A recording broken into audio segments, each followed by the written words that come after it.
Herkese salam, kanalıma hoş gelmişsiniz. Haber verdiğimiz kimi tanınmış ve sevilen aparatçı Çınarə kızına 40 gün çıxdı mərasimi partisi təşkil edib. Partinin sosial şəbəkədə yepyeni görüntüləri paylaşıb. Sözü gedən fotoğrafları sizlərə təqdim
Yandırdım bir sigara, doymaram söne daha yüreğim döne aşık öpsene.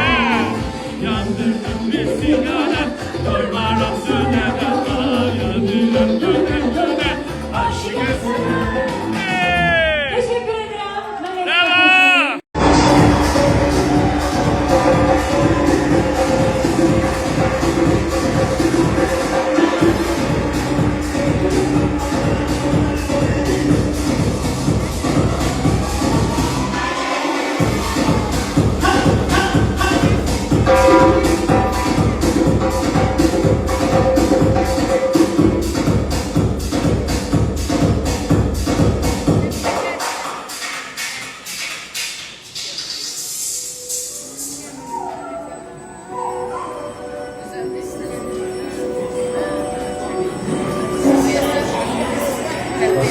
Bizim güzel kızımız dünyaya geldi, Medine balamız ve bugün Medine'mizin 40 günlük eğlendik. Bilirim burada bütün eğleşen konaklar, çünkü doğmalar əzizlerdi ve herkes çok sevinçliydi.